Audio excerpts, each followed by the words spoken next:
Hey guys, in this video I want to show you how to get a starter base going all the way from the Embark screen. So the Embark screen can be overwhelming, especially for new players. There's a lot of items and a lot of things and skill points and animals you can bring. But I'm going to use some of my expertise in the game to try to simplify the process a little bit and try to give you guys some tips. So for now I'm going to skip the dwarves and the animals part. And I'm going to focus on the items. So I like to do things in a way that it leaves me with the most points left so that I can pursue whatever projects I have. So maybe I want to make a cheese making industry and I want to bring a lot of pigs. So I need quite a lot of points for that. So it's good to have a lot of points left. So I'm going to remove the things that I usually don't bring. So the most obvious choice here is to remove everything that's made out of wood. So just to show you, a fungi wood wheelbarrow, or any wheelbarrow really, costs 50 points. But it also takes one wooden log to make. Any of the wooden logs, they cost 3 points. So that's a no-brainer. You just remove this, the step ladder as well. Also, I don't usually use step ladders. So everything that's made out of wood, 10 points, 10 points, buckets as well. So what we can do instead of bringing things that are made out of wood is we can just bring the wood. So you just choose a wood that you like. I always bring willow. I like willow. It's basic. And I think it's the lightest wood in the game. I am almost sure. So I usually bring a lot of logs. So this really depends on the Embark location. So I actually have some trees on my Embark, so I'm not going to bring that many logs. But if you're embarking on like a desert or a rocky wasteland with no trees, then you should bring maybe, I would say, 50 to 100 logs. So quivers, I usually don't do hunting. I think hunting and marks dwarves are kind of bugged in the game, so I try not to use them too much. So I don't bring quivers. So by default, you bring things made out of pigtail, which is the plant, the textile fiber plant. So first of all, I don't bring thread. Thread is useful for making cloth, of course, but it's kind of easy to make, and it's really cheap to buy. So I don't bring thread at all. I don't usually use bags, not even for storing seeds. Again, that's something that I prefer, but if you like storing your seeds in bags, then you can. It's the same for bins. The reason that I don't like using bags or bins is that their benefit is that they have a lot of items inside of them. But to me, the downside is that you can't visually see from a glance how many of the item you have. So if I have a 5x5 stockpile of seeds, if all tiles are filled with seeds, I know that I have 24 seeds. But if I have one bag in there, that bag can have like 30 seeds, but it can have like one seed. But I can't tell from a glance because I have to inspect it. But it's just something that I got used to while playing the game. But if you want to bring bags, there's another trick. So pigtail is actually an expensive type of fiber. So it costs 20 points per pigtail bag. So for silk bags, you have giant cave spider silk bags, which cost 40 points, which are more expensive. But you have cave spider silk bags, which are, cheaper than this one.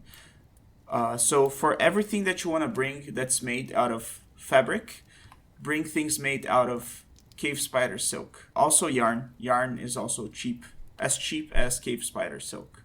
So bring things made out of yarn or cave spider silk, but not giant cave spider silk. But I don't bring bags anyways, so no bags. So I usually bring 2 ropes, but definitely not pigtail. So I'm gonna do ropes out of yarn. So sheep, wool ropes is good. So I don't usually bring fish, like it's all food, so it doesn't matter. What I do is I just bring like one type of food.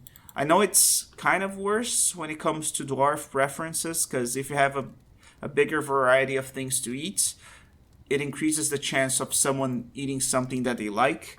But honestly, there's so many ingredients in the game, and dwarves, they have like wildly different tastes that I don't think it, in the grand scheme of things, it matters too much. So I usually just bring like, I'm pretty basic, so you'll see that my Embark is kind of basic. This makes no difference whatsoever, but I like to bring cow meat, which is what, you know, we have in real life. Just steak. You can bring like, I don't know. So you can bring like dog lungs or whatever. You can bring any type of meat. It's all food.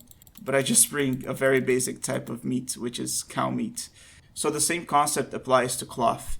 So pigtail cloth is 14 points.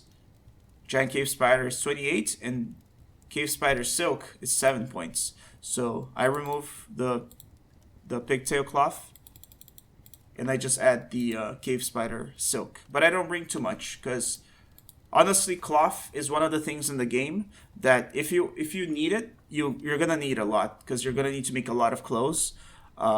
So you're gonna need it in bulk, and I usually buy it from traders. For the start of the game, I bring like 2 or 3 pieces, just in case they have like a strange mood and they ask for silk. So for battle axes, I only bring 1. So if you go to weapons and I type X, you'll see that a copper battle axe is the cheapest one. It's 20 points. And I could get like a steel one for 300 points. But in this game, the material, it doesn't matter when it comes to mining and chopping trees. So a steel battle axe would be way better than a copper battle axe in battle. But for chopping trees, it's the same thing. And the same applies for the pick. I usually come with 1 woodcutter and 1 miner. But I bring 2 copper picks because it takes a while to set up the metal industry. And I just have a second pick just laying around for when I get the migrant wave. I can make some guy like a miner, and I'll have the pick right away. I'm not gonna need to wait to set up my metal industry. So 2 copper picks, always, unless you wanna dig really slow. So for the anvil, you absolutely need to bring an anvil. And of course, you bring an iron one and not a steel one, because there's no mechanical difference between them. And you absolutely need it, because it's one of those funny things where you need an anvil to make another anvil, because you need an anvil to build your metalsmith, and you make anvils at the metalsmith. So if you have no anvils, you cannot make the metalsmith, and you cannot make anvils. So you're gonna need to ask your diplomat to bring it next year. So you're gonna be like a year without a metal industry. So do bring an anvil. So I bring like a lot of plump helmets, like they're cheap, so I bring maybe like 40 or 50 or something. Same for the cow meat. So plump helmets, they can be eaten raw, or they can be used to make dwarven wine. So they're pretty versatile. And as for the seeds, of course, you need a lot of plump helmet seeds. I like to bring maybe 10 or so, because you can make like a 3x3 farm plot. And then the other seeds, it really depends on what you want. I like to simplify things, so I usually don't bring sweet pod seeds. I don't usually bring rock nuts to make oil. Like I don't see any use for oil unless you're doing like roleplay or like just experimenting. Dimple cup, the plant is used to make dye, to dye clothes. So unless you're doing like a textile industry kind of fortress, you don't need it. And you can always order more from your diplomat. You can ask them to bring some more seeds next year. So cave wheat, I usually bring it because you can only make flour and I think dwarven beer from it. So if you have cave wheat and plump helmet, you can make drinks just from cave wheat, and you can leave plump helmet for them to make like either drinks or for them to eat. So this is good. And if you need a textile industry, you can bring pigtails as well, because you make fibers from them. So I usually bring these 3, but not always. But this is a safe bet. So as for the drinks, they all cost the same. So I have ale, rum, and wine, so I'm going to bring beer as well. And I like to bring maybe 30 units of each, 40, 35 units of each. It's a lot of drink. Definitely enough to get us started until we set up our farms in our still. And also something really useful for the start is to bring some cheap stone blocks Of course, not the expensive ones because we have like 10 points here, limestone. So just get one that costs 5 points, which is the cheapest for blocks. Again, I'm basic, so I bring granite blocks. So I bring 5. So this is just so we can make our first workshops, because each workshop just needs one. And it's easier to carry around instead of just using the boulders that are laying around. Just so we can quick start our fort. Okay, so for items, these are the very essentials. So I have some cloth in case we need it. We have wood in case we don't have it on Embark. But even if I do have trees on Embark, I like to bring wood, because just to avoid the time wasted chopping wood. We have some blocks to make workshops right away without needing to carry rocks around. We have seeds to get our farm started. We have an anvil, which is absolutely necessary. We have a copper axe that lets us chop trees. We have picks that let us dig, really important too. We have drinks, we have food, which is cow meat, and we have another source of food, or a source of, making drinks, which is plump helmets. And we have ropes. Ropes, I forgot to mention, they're good if you need to make a well, which I will, or setting up a restraint for having like a chain dog, like a watchdog or something.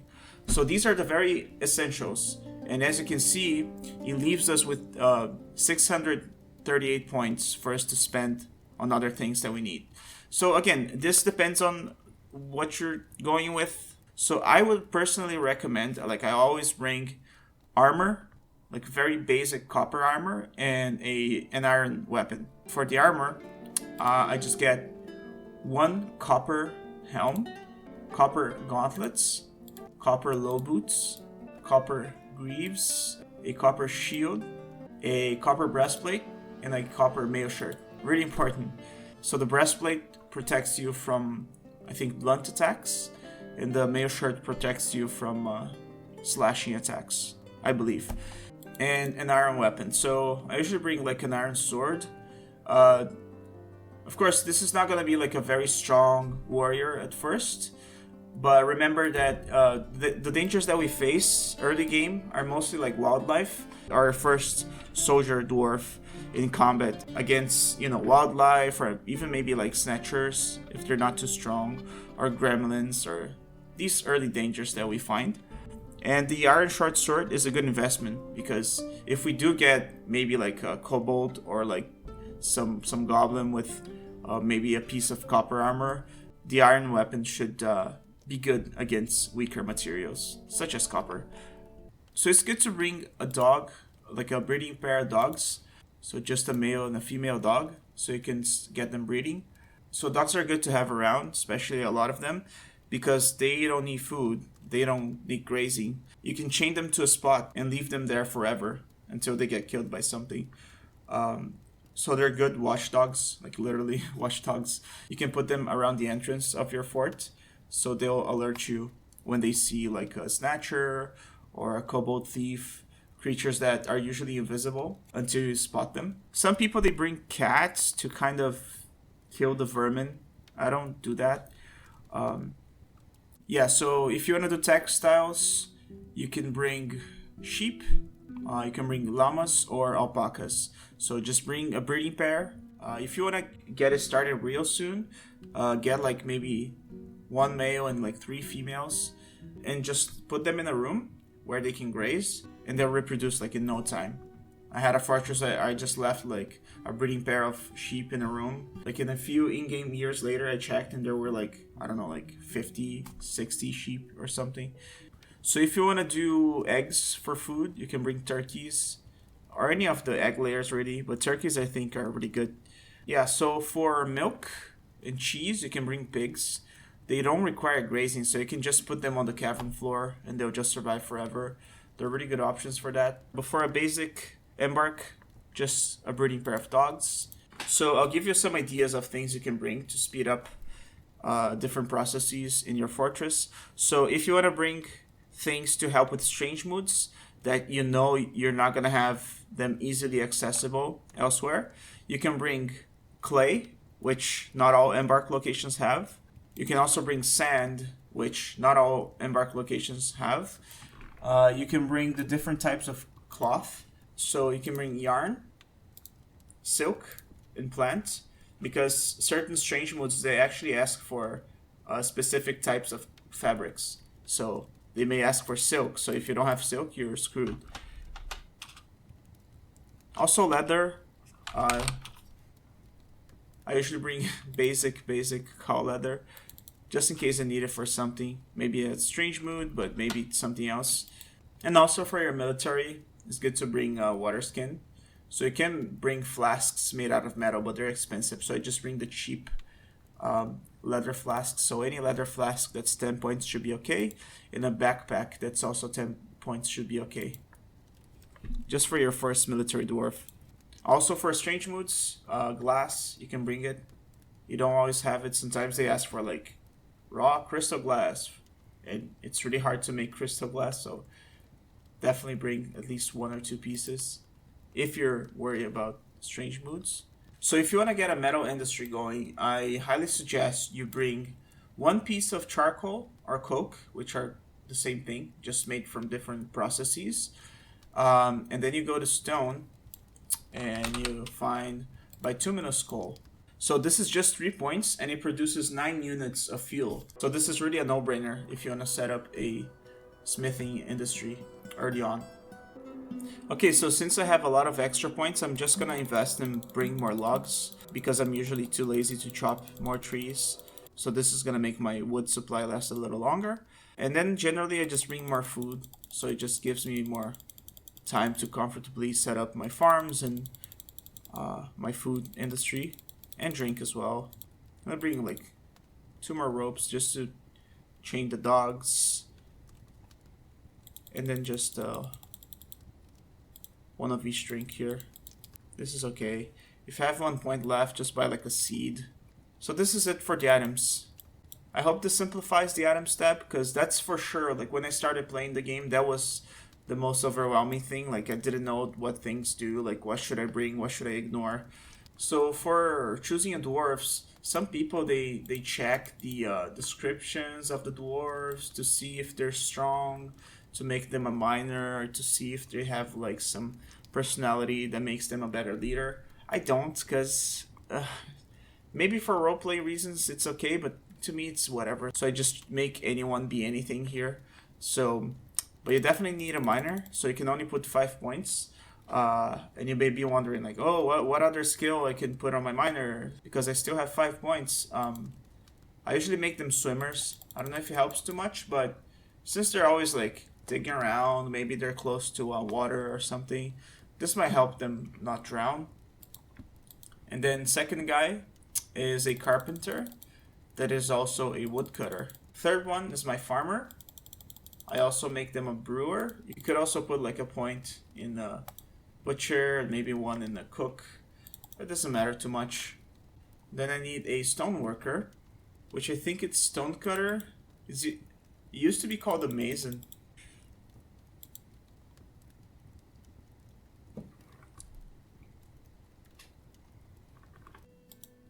So I like to bring a mechanic as well.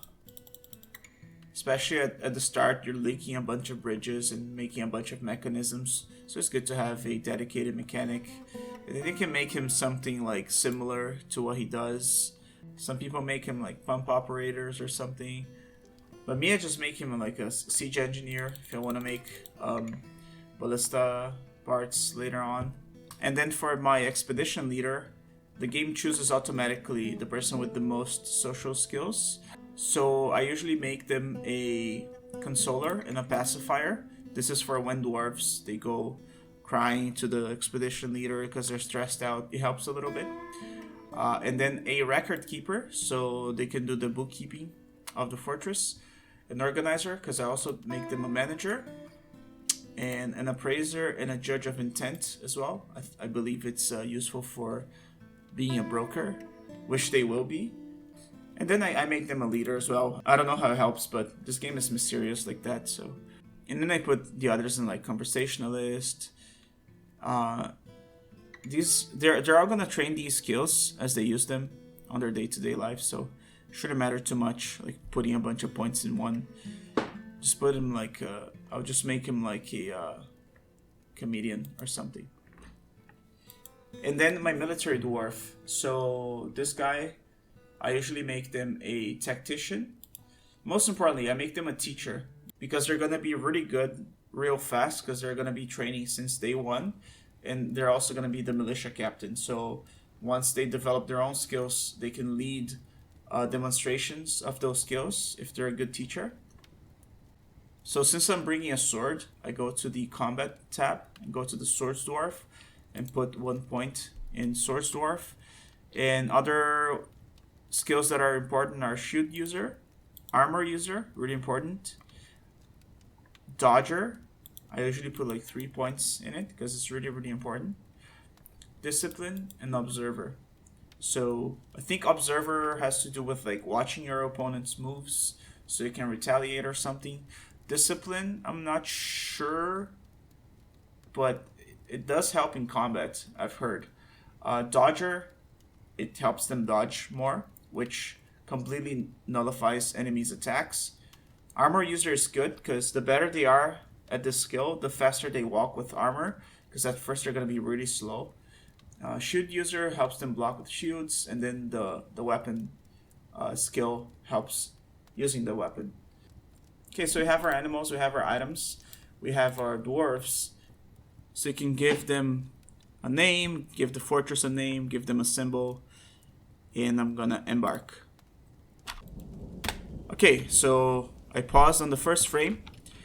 First of all, we take a look around to see our surroundings. So there's a little hill here, a bunch of trees, so many trees, a couple marquee pools.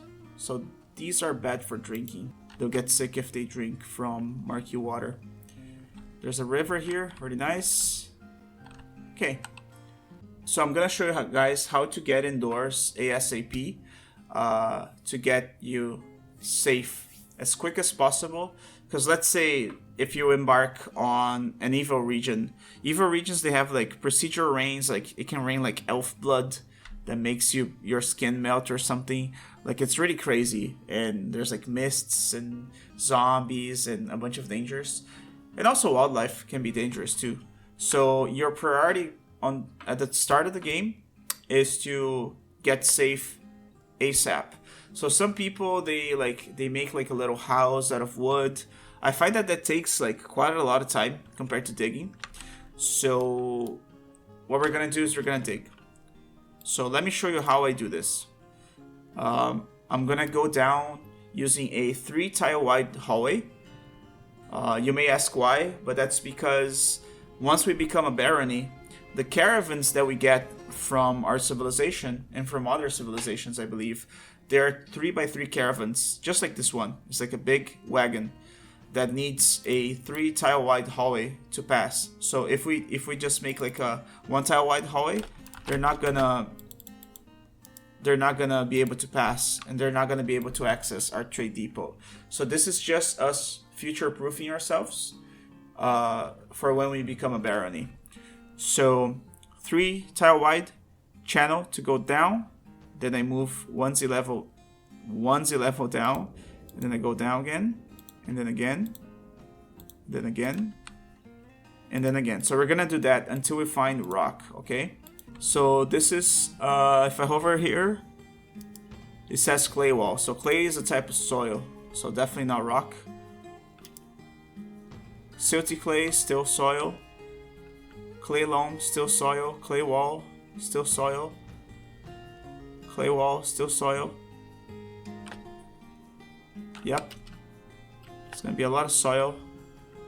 Shale. So shale is a rock. So I found a rock, so I will go down maybe another tile. Okay, so now we went down from the surface with a 3 tile wide ramp down, and then we're gonna move a couple tiles forward so we can have like a bridge on this area here. And then this is where our trade depot is going to be. So the trade depot is the first thing. That's because it minimizes the amount of 3 tile wide hallways. So like if we put our trade depot like here, then we'll have to make like a long 3 tile wide hallway like this. But we don't need that, so that is totally okay.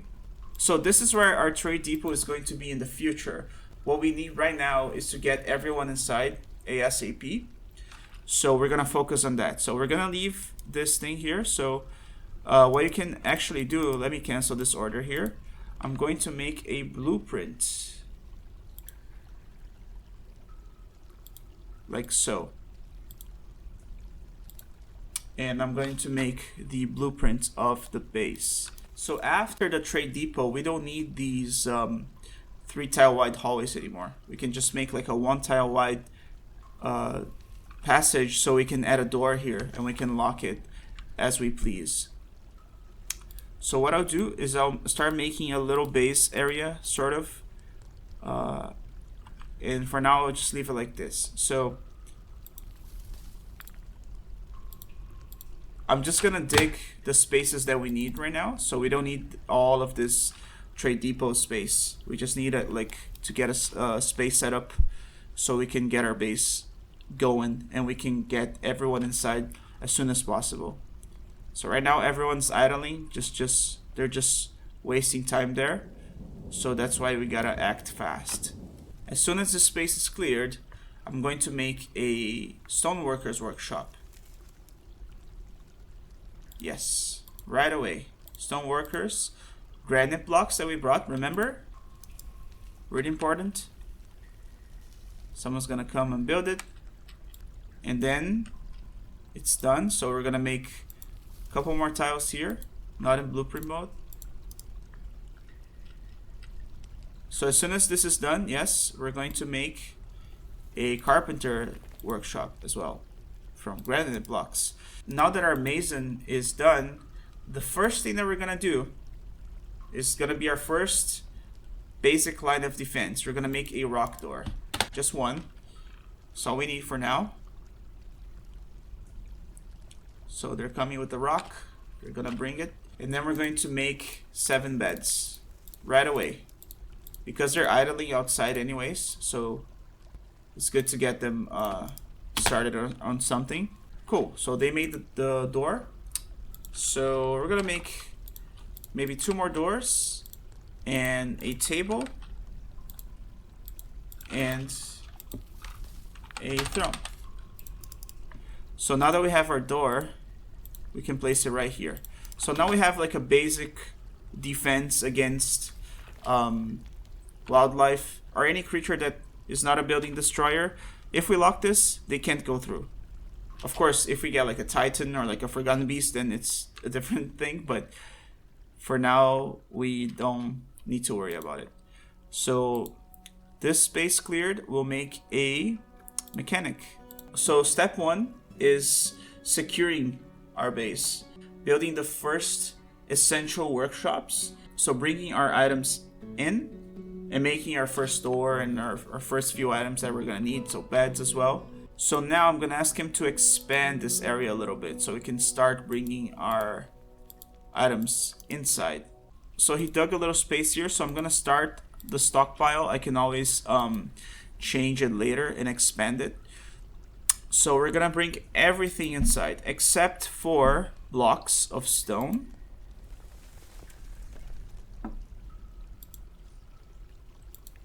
This is so that once we start to mass making blocks, the blocks, they don't just occupy like a million tiles in our stockpile.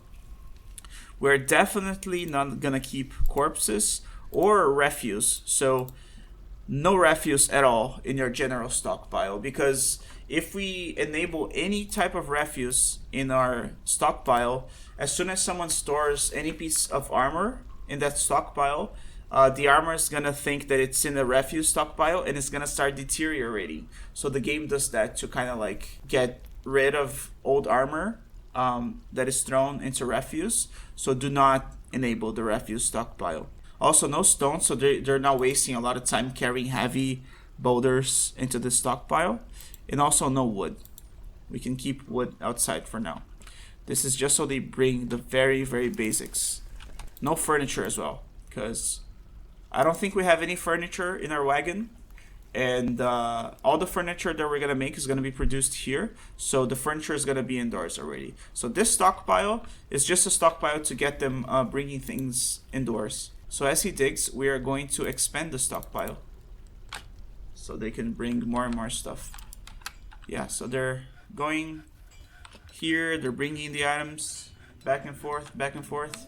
If you're embarking on like an evil region, then I recommend you bringing more than one dwarf to dig, so you can dig faster and get indoors ASAP.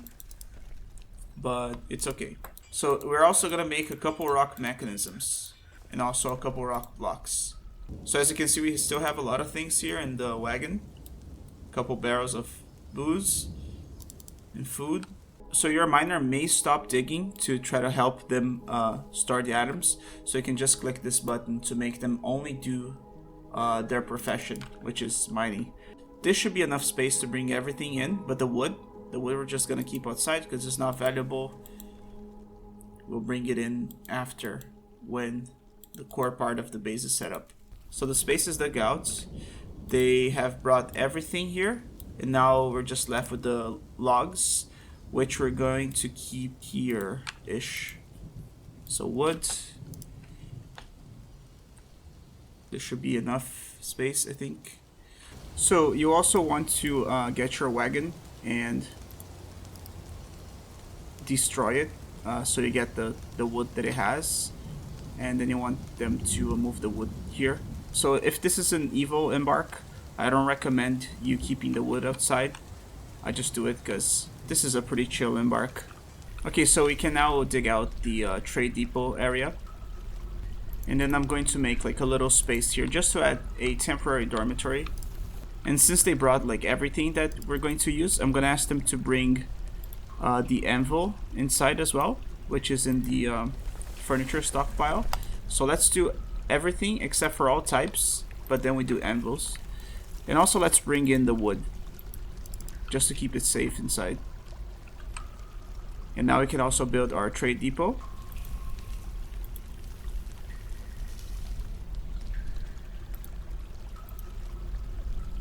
I'll make it out of shale blocks, and I'm gonna make some more rock blocks. It's really useful to keep rock blocks around. So we're gonna take the time now to make our soldier dwarf a militia commander, so we can start with our military. So it's this guy here, remember, it's the peasant. I know it's the peasant because since I didn't give him any labor skills, only combat skills, it shows as a peasant. A peasant is someone with no actual labor skills. So they are assigned as a militia captain. I'm going to create a new squad. I'm gonna do metal armor, should be okay. I'm gonna select the squad, click on schedule, and then do constant training. And I'm going to make a tiny barracks just so they can train for now. And I'm also gonna build the beds for our little dormitory so they have somewhere to sleep. Cool. So now that we have the little area here for our barracks, we can add the barracks zone, and we can set our squad to train. So they already got the armor, and they should start training soon. So I see that they didn't equip the breastplate, which is actually like a really important piece of the uniform. So I'm gonna go to details, and I'm gonna do new bodywear, specific armor, and the breastplate, and confirm. Yeah, so they went and got it. Cool. And then finally, for this first part, we are going to make a bridge here from shale blocks, and we're going to make a lever. Can be here. Now we're going to link the lever.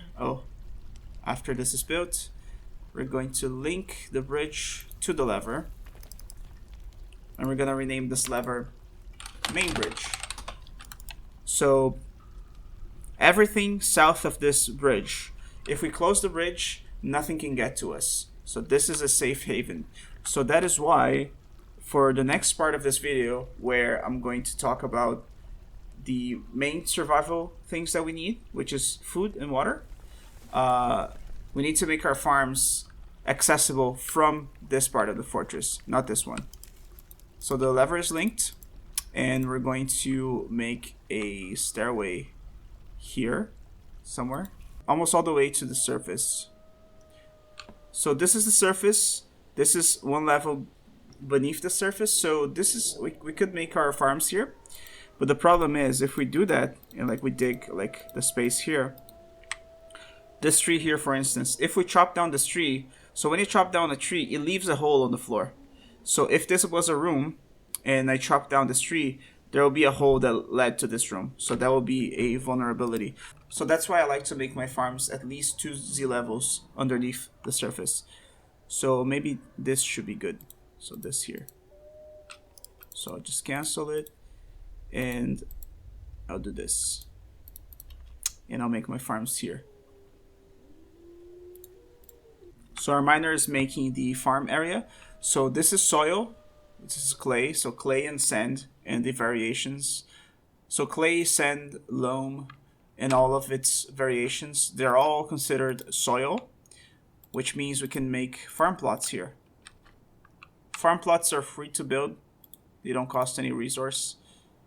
So I'm making 3 for now. Yeah, so this little area is going to be my initial kitchen and still and butcher shop.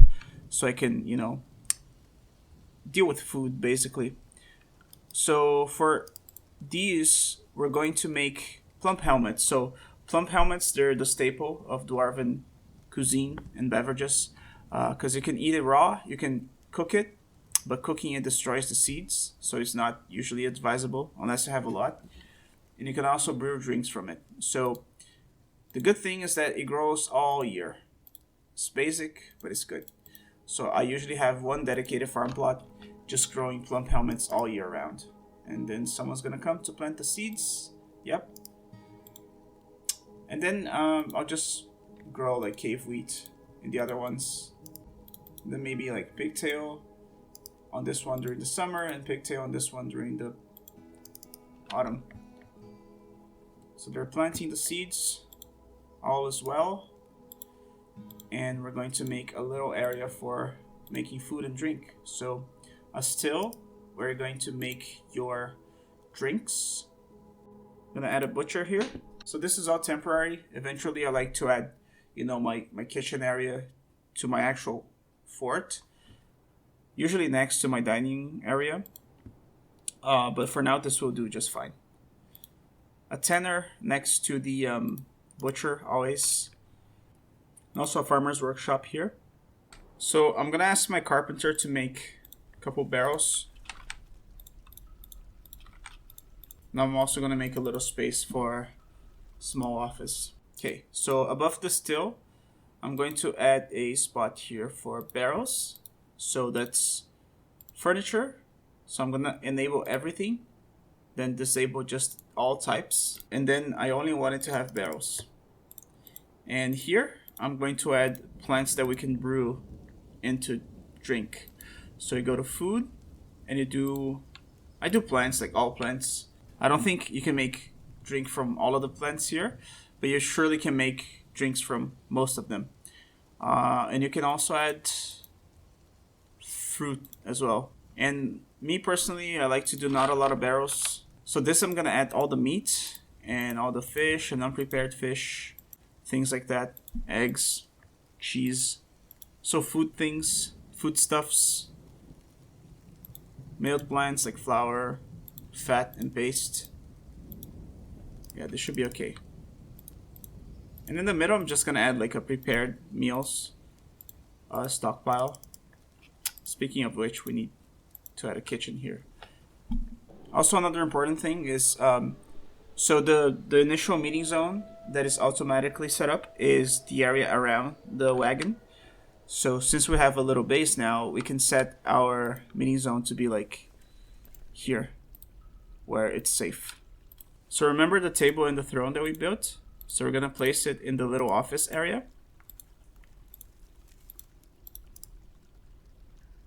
And we're also gonna make a couple doors. We have some, but it's always good to have a lot. Keep everything sectioned off, like so. So we will assign this area to be an office, and we will assign the office to our expedition leader. And then we're going to go to the nobles and administrators, and we're going to make our expedition leader a manager. Remember the organizer skill. A broker, so they're going to do trading with caravans. So remember appraiser, judge of intent, consoler, comedian. Also our bookkeeper, so remember the record keeper skill. And then our manager is immediately going to come here to check the stocks, because as you can see here, we don't know exactly how much of each item we have. It's not certain because there's no one doing the bookkeeping. Yeah, so now he's updating stockpile records. Now we know exactly how many drinks we have and seeds and everything. And now that we have a manager, what we can do is we can press O to open the work orders menu. You can add orders for them to make things like make rock blocks. I want like 7 or something, like a specific number. Eventually the manager is going to validate the work order. And if I check the stoneworkers workshop here, they will hopefully soon validate the work order. And yeah, the tasks are gonna show here.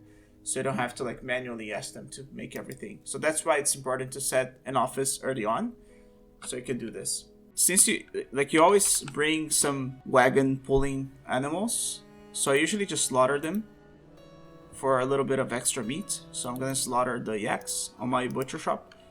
I just go here, pets livestock, click on the little cleaver, and they'll be brought in to be slaughtered. In the meantime, I'm gonna make a kitchen.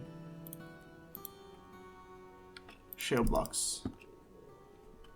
Boom. So it gives you quite a lot of meat. 50 meat and other edible things like brain and kidney and spleen. Cool, so this is our source of food and booze. But then we now need a source of water, because I believe that injured dwarves, they don't drink booze. They have to be given water.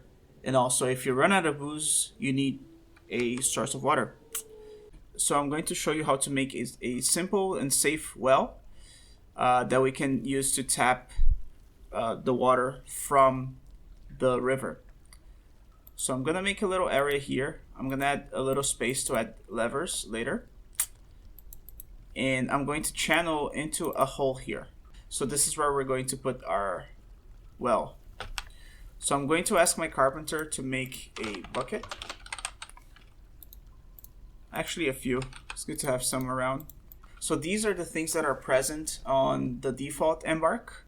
And now we're making them using very cheap wood that we brought with us, or free wood that we chopped.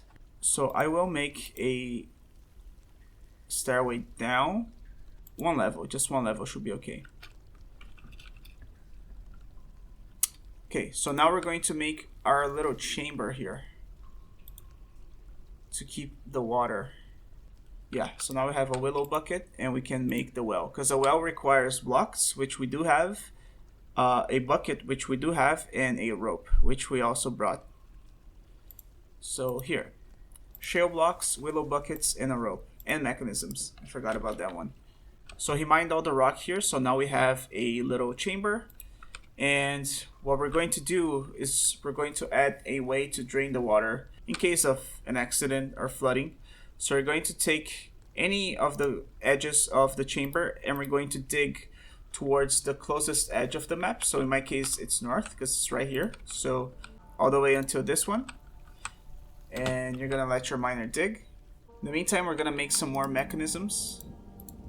Also, since we already have this stockpile for food and drink, we can disable the stockpile here. So this is our general stockpile. So as we develop our base, ideally you should start removing things from this stockpile. So since we have the kitchen stockpile, I can just remove all food from the stockpile. So they're gonna move everything to the top here. Yep, so he's bringing plump helmets. So let's say that in the future we have a textiles stockpile. So we add our stockpiles there and then we remove it from here. So we can clear out as much space as we can here. So my miner is digging here. What I'm gonna do is I'm going to go up and we're going to make a little tunnel like this. And then we're gonna go up this until we reach 1Z level below the surface. So this is the surface, just one below. And then we make a straight path until one tile before the water. So don't don't breach this tile from the front. Imagine like a dwarf breaking a wall in front of him, and there's like water on the other side of the wall. You don't want that, because water is gonna come flooding in, and that dwarf is probably gonna drown. So for now, just dig until you reach this area here. And then he's done. So this is the last tile of the map. So a trick to drain water is you can smooth the wall, and then after the wall is smoothed, you add a fortification hole to the wall. So this will be a drain that drains infinite water through it. So we just gotta wait for someone to smooth that wall. So he reached the river. What we're going to do is we're going to add a bridge here, like so. So we can close and open it to let water in or not. And I'm going to add 2 levers here. So one lever here is going to be for draining water, just in case of a flood. And the other is going to be bring water in. Just like to make my lever names extra clear. There should be no space for confusion. So our well is built, but it says the well is dry because there's no water underneath. We're going to fix that in a second. So the bridge here is built. So we're going to go to the lever to bring water in. We're going to link the lever to the bridge and then pull it right away. So it's going to link and then pull it. So it's going to close the bridge. So this is being smoothed by our miner. And once it is smoothed, we can add a fortification gap. Beautiful. Awesome. So now it's good to go. Gonna stop making mechanisms for now. So I'm going to build a bridge here. This is the one that we're going to use to drain water. So shale blocks, or whatever blocks you have, or you can also make it out of raw stone, like raw boulders. So this bridge is built, and now we can link the drain water lever to this bridge. So let's make 2 rock grates. I should have made 2 rock grates. See the grate here? We will build 1 grate here, so it has to be a wall grate, not a floor grate. So they added the rock grate here, and now we can add another rock grate here, just next to the bridge. So the bridge is our main defense. A bridge that is raised like this, it acts as a wall. Nothing can destroy it.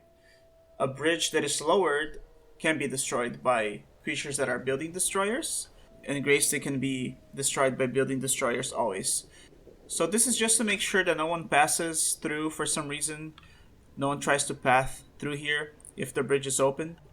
We will close both bridges now. So we'll go to the levers and pull both of them. So this should close. Yes. So if we can't dig from the same level as the water, so how can we do this? The answer is simple. We just go from above, and then should be this tile here. We make a channel. A channel is digging in front of you, down, and he made the channel here.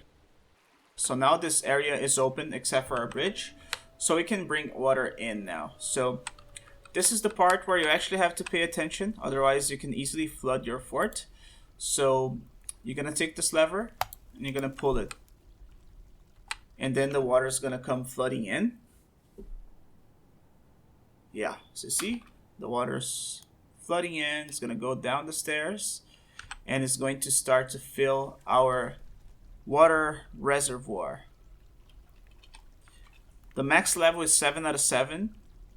You gotta match the timing. So this is like halfway filled already. So I'm going to pull the lever. I think I'm pulling it too late because it might overflow a little bit, but nothing too bad, I think. Just in case, I'm gonna pull the other one as well to start draining, just so we don't overflow anything.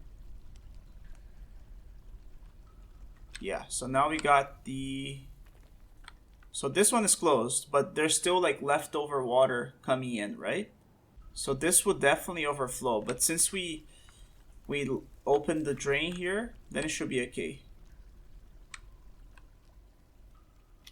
Yeah, okay, so now it's 4 out of 7, then 1 out of 7. So this should be good. I can close the drain now. So close this one. You might overflow a little bit, but at least you have water. So if you check the well, it says the well is operational. So now you have a source of food and a source of making alcohol. And you have a source of water in case you run out of alcohol. Maybe you mess up and you cook all of your brewable plants and now you have no seeds.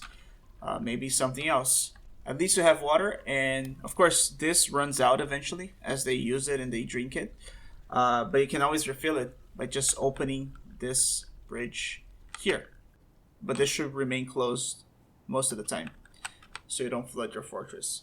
And speaking of cooking your seeds accidentally, there's a way to try to prevent that. So if you click on the menu here and you go to labor and kitchen, you can set what things can be cooked and what things can be brewed. So plump helmets, they're set by default to be brewed and cooked. I always remove them from being cooked because cooking destroys the seeds, so you cannot replant them. Seeds should not be cooked, drinks should not be cooked, and meats can be cooked. Like, you should definitely cook meat if you want. Okay, so we secured our base, we moved everything inside. We have no reason to go outside anymore, except for gathering wood if we run out. We built the first workshops that we need, and now we have a farm to make food, and we have a source of drinks and a source of water for our dwarves. So we're pretty much all set. This is a good starting base, but just as an additional piece of guidance for the new players, I'll show you something that I like to do. So I take this space here, that's a 5 by 7. So I'm going to make 3 wheelbarrows.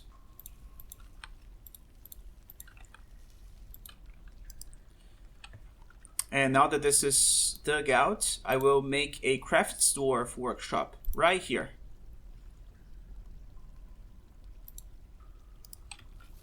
And around it, I'm gonna have a stockpile that is going to have stone, but only other types of stone.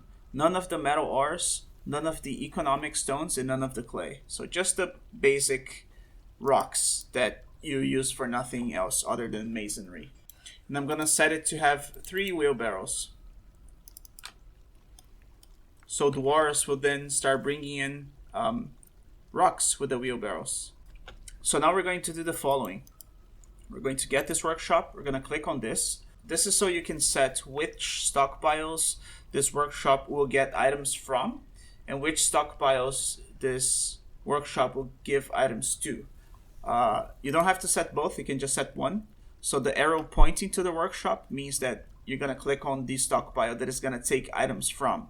So I'm gonna make it so that this workshop only takes items from this stockpile, like so. Which means that if there are no rocks here, but there are rocks like elsewhere, and you ask them to craft something, you're gonna get an alert like this, and they're gonna say like, oh, like we're missing non-economic stone or something like that, because the only stockpile that they see is the one right next to them. This is so that you minimize hauling orders and craftsmen just going all the way to the other side of a fortress to make an item. So let's say this boulder here, shale. It could be that like I could ask them to make like a rock amulet. Instead of picking up this one, he would like go all the way here and then slowly carry it and then craft it. By leaving it this way, we make sure that our haulers with wheelbarrows are going to bring the stones to the workshop here, and the crafts dwarf is right next to the stones. See, so they're making the amulet, they got it from pretty close by. So what I like to do is I make rock amulet and I set it on repeat. Okay, this has benefits. So the first benefit is this is right next to the trade depot. What I like to do is I just never have a stockpile for finished goods, at least the crafts. So the amulets and the bracelets and the crowns and the figurines and the earrings. So I don't store those anywhere, because if I do that, he's going to accumulate all of the amulets on the floor of the workshop. So they're going to be on this very tile here, which is just a couple tiles away from the trade depot. So when it's time to trade, it's such a short trip that you can fill your trade depot with rock amulets in no time. So the other benefit is that the rocks are right here. And also, it's a good way to clear your fortress from boulders just laying around. They're not taking these ones because this is economic. So this is coal, this is magnetite, which is an ore of iron. So they're not carrying it because I don't have a stockpile for it. And also, like, all of these crafts here, like, you can make amulets and bracelets and crafts and crown and dye and earring and figurines. These are all the same practically.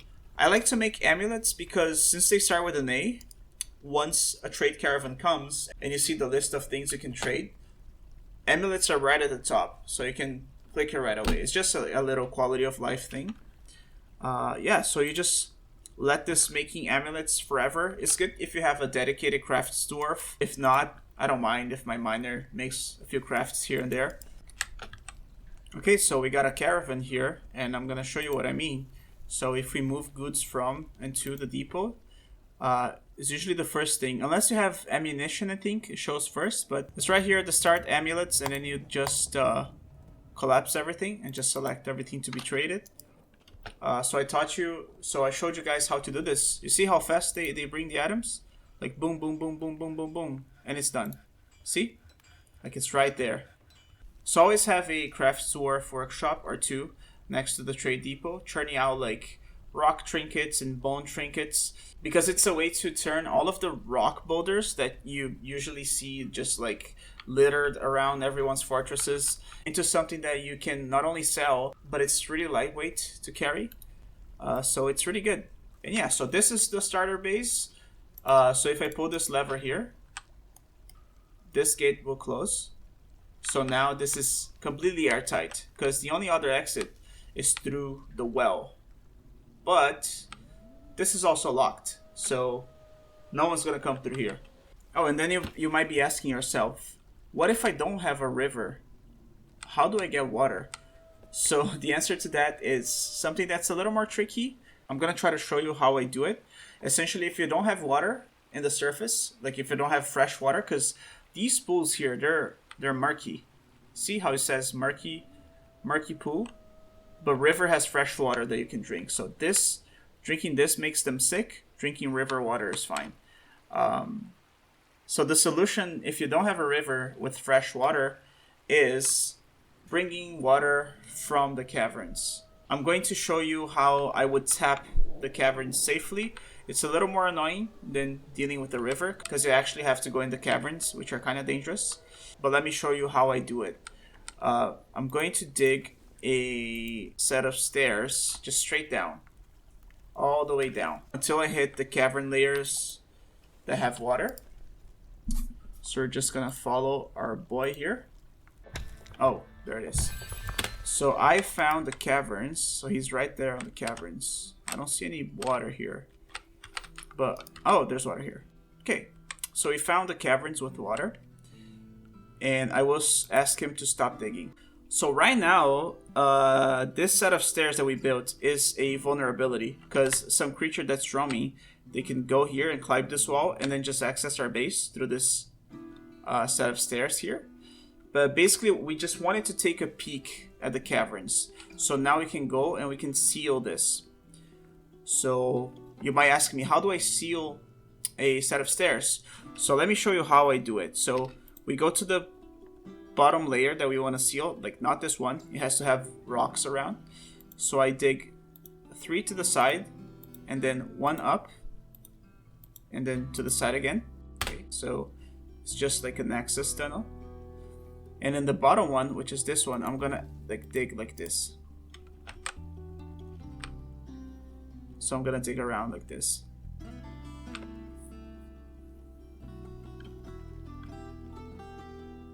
Yeah, so he's digging.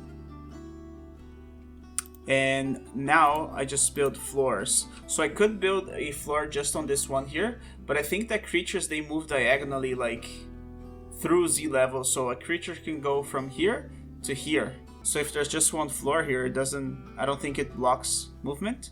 I'm not sure if they changed it, but it is how it used to be. So just out of habit, I just make a 3x3 set of floor pieces like this.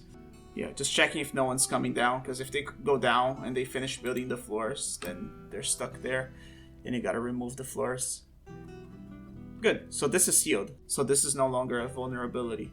So if you mess up and you lock someone in the cavern somehow, you can click on this and you can destroy the floors or the constructed walls. But this seems good. So now that we took a peek at the caverns, we are going to make a similar process that we did here. So we're going to make a chamber with a drainage bridge and another bridge to bring water in from the caverns this time. Okay, so how do we channel out these tiles? So we're actually going to need to access the caverns briefly. So I would do it from, I'll actually do it from here.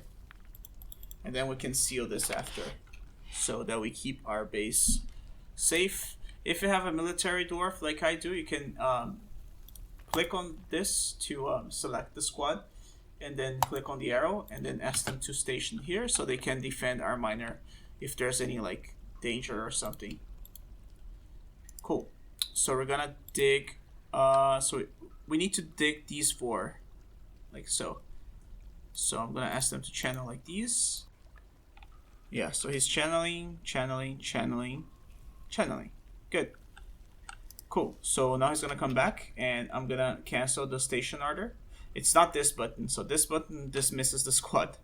It's very unfortunate UX and very unfortunate placement, but this button cancels their orders. So they're just gonna move back. And I'm immediately going to add a wall here. So our base is fully insulated again. And I'm going to personally watch this wall and wait for them to build it, because sometimes you forget to do it, you just go do something else and they fail the construction order, so you have a hole that you never know about. Cool, so now we're going to carefully bring the water in by pulling this lever. Yes. Water is flushing in. Let's wait until it's like 4 or 5 out of 7. 3, I see some 4s. Yeah, because you gotta compensate for the time it's gonna take for someone to come to pull the lever. Sometimes like you may be unlucky and everyone's busy and they take a really long time. That's how fortresses are flooded. Yeah, so now it's closed. So now the well is operational. And again, this is walled off. Building destroyers cannot destroy these types of buildings, walls and fortifications and bridges that are raised. So the bridge is here, completely safe. Water here. You got our surface water. This is redundant, by the way. Like if you have a river, you shouldn't do the cavern method, because it's easier to bring water down than it is to bring water up. So if you really don't want to deal with that and you want to risk it, what you can do is you can go to the caverns and find the water. Like let's say the water is here, right? You can go to the ceiling above the water, so like here, and you can make like a stairway all the way to the top. So like here for instance, and one of the tiles of the staircase, you just make it like a channel all the way down. So what they're gonna do is here at the top, this tile is gonna be a hole, like a hole where you're gonna be able to see through and go all the way uninterrupted all the way to the water here. And the stairs are just like an access stairs, just so you can dig the channels. And then what you can do after this is completely channeled all the way down with no interruptions, you can add a well here, and then they'll get the water straight from the water in the caverns. This is okay with just 2 downsides. One of them is, since the bucket has to travel all the way down to the caverns, each time a dwarf needs to bring the bucket up, it takes a little bit of time. And the second problem is that it leaves your base essentially exposed. Of course, it's a hole in the ceiling of the caverns, but if you get like a flying forgotten beast, they can actually fly to your well and get to your base through your well. Like I've seen it happen. Sometimes you get like flying tribal animal people, like flying tribal birds or something, and they can actually fly through the hole and invade your fortress. So it's, you know, it's not ideal, but it kind of works if you want to take the risk. But this method that I showed you should be foolproof. You'll most likely not use the bridge to drain the water unless you messed up really bad. So it's going to be closed most of the time. But if you run out of water, you just go to your lever to bring water in, you pull it, you let more water come into the chamber, and then you close it again. And then you can last a couple of in-game years, hopefully, with this water. So I usually add this one last, because this is not Rimworld. It's fine if they eat without a table. So just a tiny dining area here, like so. Just so they have somewhere to eat. And yeah, so this, I believe, is a pretty solid starter base for the game. It's not the best layout by far, but it's good especially for new players to learn the ropes and to have a safe area so they can get started and not deal with too many issues like wild animals attacking them or something. I see a lot of people complaining about agitated giant eagles or whatever killing their dwarves. So this should keep them safe. Again, if you pull this lever here, you just seal the base to the surface and nothing can get to you. So this is a perfectly safe level because our wells are also completely safe to other dangers because nothing can go through here as well. We have a way to get food, a way to make drinks. We have a bedroom to sleep, a little dining area to eat. We have a manager office, so we can press O to make our work orders, which are really useful in the game. We have little barracks that your dwarf can use to train. And if you don't have a river, you should also have this, which is a well that taps water from the caverns. So once this is set up, you are free to do whatever. You can pursue any projects that you want to do. Maybe you want to try smithing and making iron and making steel. Maybe you want to do some wacky trap corridors or something. Yeah, so this should provide you with the basics so you can get started with the game. Hey guys, Iggy here. Thank you so much for watching.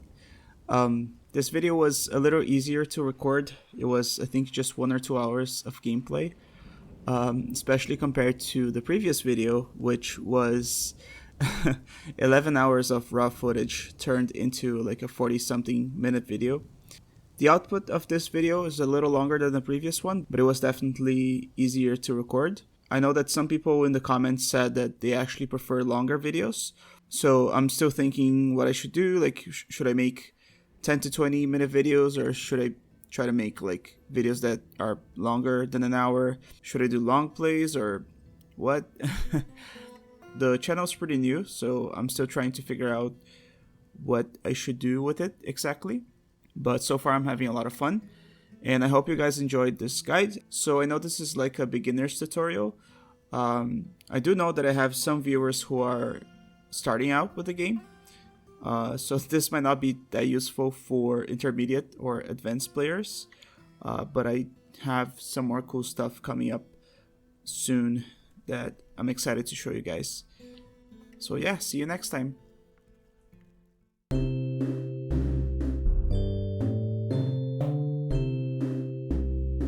So they have somewhere to sleep. Cool.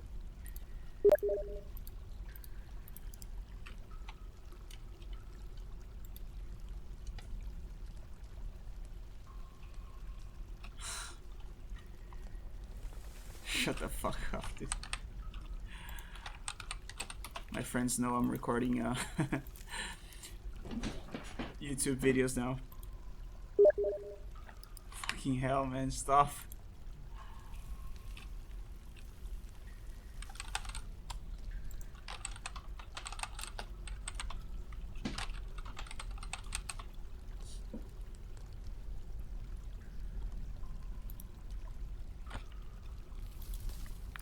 So now that we got, oh my god, stop. Shut up. Okay. Okay, so now that we have our little space here for our barracks, I'm gonna assign a tiny little barracks here, and I'm going to add the squad that we made.